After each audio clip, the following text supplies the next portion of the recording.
On Christmas Eve in 2002, a chilling tragedy unfolded in the city of Middletown. In the early hours of December 24th, 3 women, a mother and her 2 daughters, were brutally murdered. The crime had several initial suspects and left a single survivor, a 9-month-old baby. This horrifying event remains one of the most infamous in the United States due to the sheer coldness with which it was committed. This is the case of the Wholaver family. Jean Wholaver was born on December 8, 1959. She was 43 years old at the time of her death and was described by those who knew her as a kind and loving person with sincere generosity. She worked in medicine, specifically as an X-ray technician. At the beginning of December 2002, she divorced her husband, Ernest Wholaver Jr., who was 42 years old. Their relationship had simply ended, and they had 2 daughters, Elizabeth, affectionately known as Essie, aged 15, and Victoria, known as Vicky, aged 20. Victoria had a daughter named Madison, aged 9 months. Jean's situation was somewhat unfortunate. The reasons for the separation, which we will see later, had plunged her into deep sadness, and she was not going through a good time. That is why her eldest daughter had moved back in with her and her sister. Ernest, the father, had left home several months earlier and had moved with his parents and his brother, Scott, to the county of Cambria, located 170 kilometers from Middletown, which was where the whole family lived before the separation. The 3 women were very united and spent a lot of time together. They had formed a strong bond as a result of the family crisis they were going through, and Madison's arrival was a way for them to move forward. As the youngest, she brought love to the house, especially for Jean, who was a first-time grandmother. Christmas was an ideal time to strengthen this relationship, and for the celebrations, they had decided to travel to Johnstown, where Jean's parents, Joseph and Marianne, lived. They planned to stay the night and open gifts the next day. However, the family never got together for the celebrations. Johnstown is a city approximately 2.5 hours from Middletown. On December 24, 2002, as the sun had barely set, Joseph and Marianne were waiting for their daughter, their granddaughters, and their great-granddaughter to arrive. They began to worry because no one was arriving, and they were not answering the phone. At first, they thought they were simply running late, or that something had probably happened to the car, and they were trying to solve it. When hours passed and there was still no answer, they started to worry. They called the hospitals and police stations in the area, fearing the family had been in a car accident.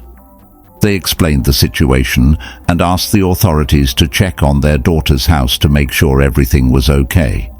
The officer suggested that perhaps the delay was due to holiday traffic. The parents slept very poorly due to their worry, but the police were not taking any action.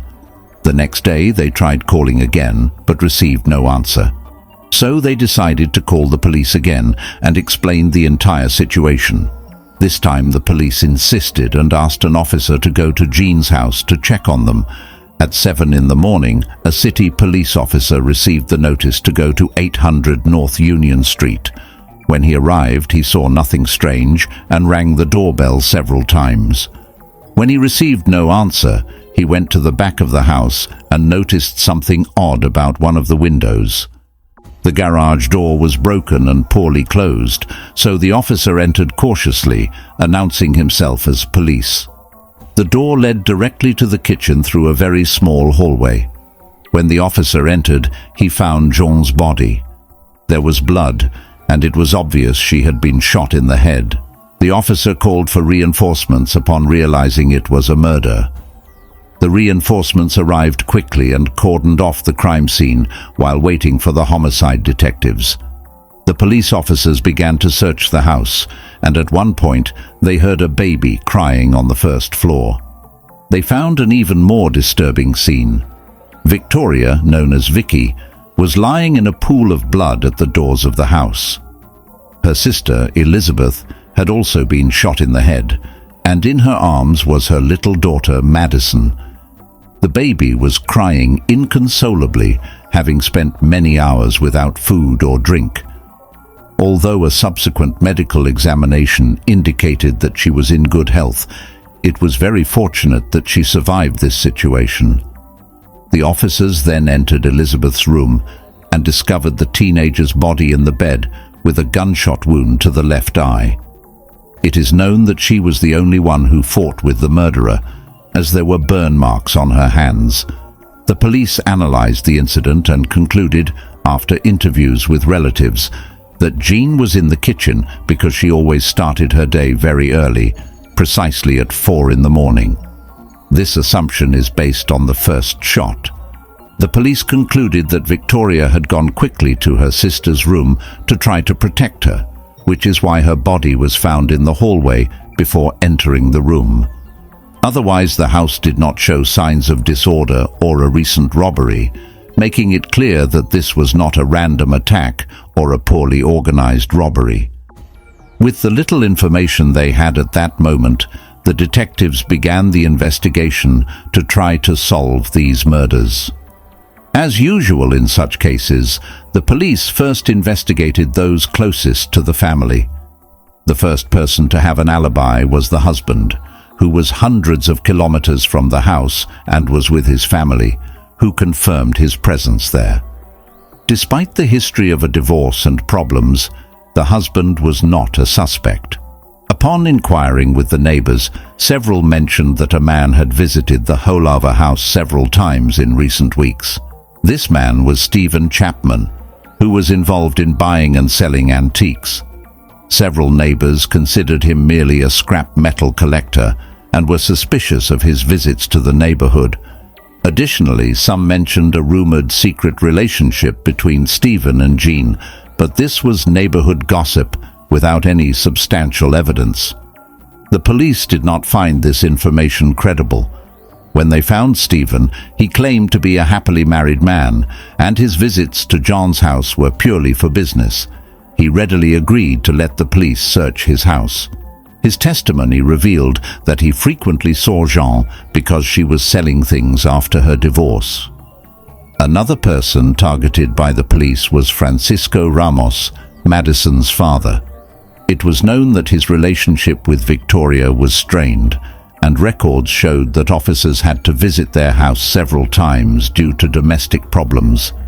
Arguments and shouting were constant in this couple, and Ramos even requested a DNA test from Victoria to prove that Madison was his daughter. However, Ramos also had an alibi.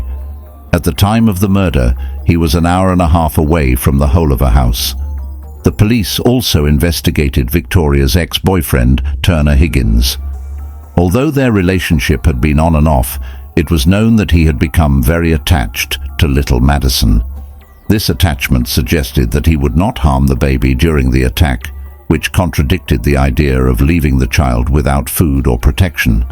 He also had no criminal record. Despite becoming very nervous during his statement, Turner's alibi was quickly verified by the police, ruling him out as a suspect. As mentioned earlier, Jean and Ernest Wholaver Jr. had divorced after 20 years of marriage. Investigators began to connect the dots at this point. Although Ernest had an alibi and his brother Scott had declared that they were together, something seemed off. One of the things that caught the investigators' attention was a complaint filed by Ernest's own family against him. This complaint involved accusations of abuse. Ernest had allegedly abused his daughters and Jean had testified on their behalf and requested an eviction order with a restraining order. Ernest was arrested in July 2002 for this incident. Furthermore, the court determined that Ernest could not possess firearms, and he was required to pay bail of $100,000. Ernest paid this bail and then began living with his parents and his 28-year-old brother Scott in Cambria County. After this, the investigators went back to question the ex-husband again, and he gave a statement. His attitude was defiant and disinterested. During the interrogation, he showed little emotion, as if the deaths of his ex-wife and daughters did not concern him. He answered the questions the officer asked. When the police requested to search his house, he refused. When they asked where he was at the time of the murders, he replied that he had gone out hunting with his brother from 2 a.m. until approximately 9 or 10 p.m. Scott corroborated this statement, presenting practically the same facts as his brother. Despite this, the investigators were not convinced by the brothers' statements. They obtained search warrants for both Ernest's parents' house and Scott's car. In Scott's vehicle, they found a notebook with the notation, "We were hunting deer and coyotes," which seemed to be a reminder of their testimony. Ernest immediately contacted his lawyer and invoked his right to remain silent. Understanding that they could not get more information from him, the police decided to focus on Scott and try to break him. Knowing that Vicky and Izzy were his nieces, they showed him photos of the crime scene, a common tactic in criminal investigations to elicit a reaction. This tactic worked with Scott. He burst into tears and began to tell everything.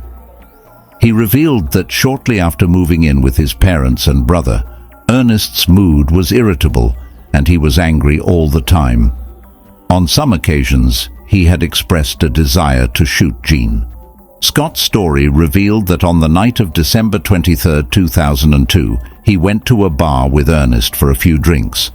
Ernest told him that he missed his dog, which he had left with Jean after the divorce. However, since he had a restraining order, he could not go near the house.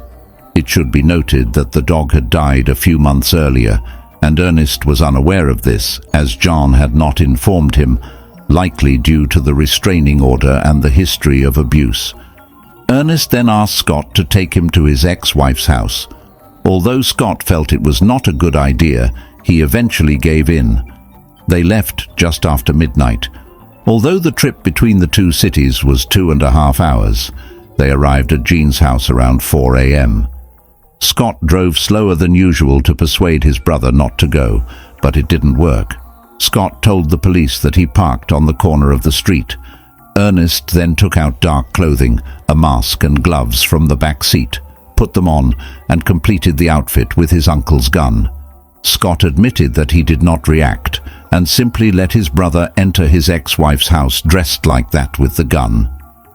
According to Scott, Ernest took between 10 and 15 minutes. He then got back into the car, euphoric, and ordered Scott to drive immediately back to Cambria. On the way, Ernest asked him to stop. In the middle of trees and tall grass, he disposed of the gun, clothes, mask, and gloves. He also told Scott that if anyone asked what they had done that night, to say they had gone hunting. Scott couldn't say exactly what happened inside the house that morning, but for the police, things were much clearer. The next step was to find the murder weapon. After a long search in the area Scott had previously mentioned, they found the gun hidden in the vegetation. Ballistics confirmed it was the murder weapon. This trial took place in August 2003, and Ernest Wholaver Jr. was accused of 3 counts of first-degree murder. The media resonance of the case was so great that Ernest's lawyer tried to move the trial to another county to ensure that the jury was not influenced by the local community. In the United States, a trial involves a jury that must unanimously decide whether the defendant is guilty or innocent. If the decision is not unanimous, the trial is null and void. In well-known cases, it is often difficult to find impartial jurors who do not already believe the person is guilty. To have a fair trial, they sometimes move it to another location or try to keep the person's name out of the media. In this case, the lawyers tried to move the trial to another city but were unsuccessful. They also wanted to move the trial because the state was seeking the death penalty. During the trial, Ernest showed no empathy, as if his emotions were non-existent. The first statement against him came from his brother, Scott, who recounted everything that had happened. The prosecution had additional evidence against Ernest while he was behind bars. Ernest had tried to hire a hitman to kill Francisco Ramos, the father of the surviving child, to make it appear that Ramos was the perpetrator and that his death was a suicide. This plan was discovered by the authorities. Ernest organized this with another cellmate, but they were caught. Remarkably, Ernest was acquitted of charges of abuse against his daughters because they were dead and could not testify. However, he was convicted of 3 counts of first-degree murder, reckless endangerment of the baby, theft, and criminal solicitation. The penalty to be applied was the death sentence. Scott pleaded guilty to 3 counts of third-degree murder and was considered an accessory because he had declared the alibi that he was with his brother.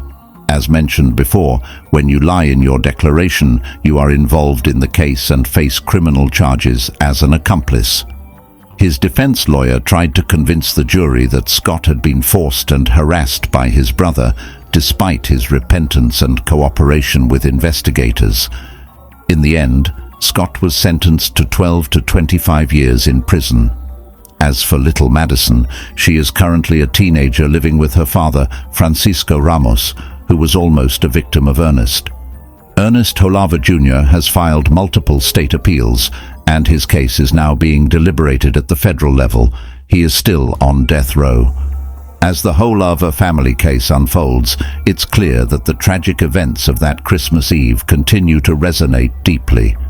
The cold, calculated nature of the crime and the shocking twists during the investigation have left a permanent mark on the community and beyond. The harrowing details remind us of the fragility of life and the darkness that can lurk behind closed doors. If you found this story compelling, please leave your thoughts in the comments below. Your engagement helps us bring more such stories to light. Don't forget to like this video and subscribe for more true crime content. Join us next time as we delve into another chilling case. Stay safe and take care of each other.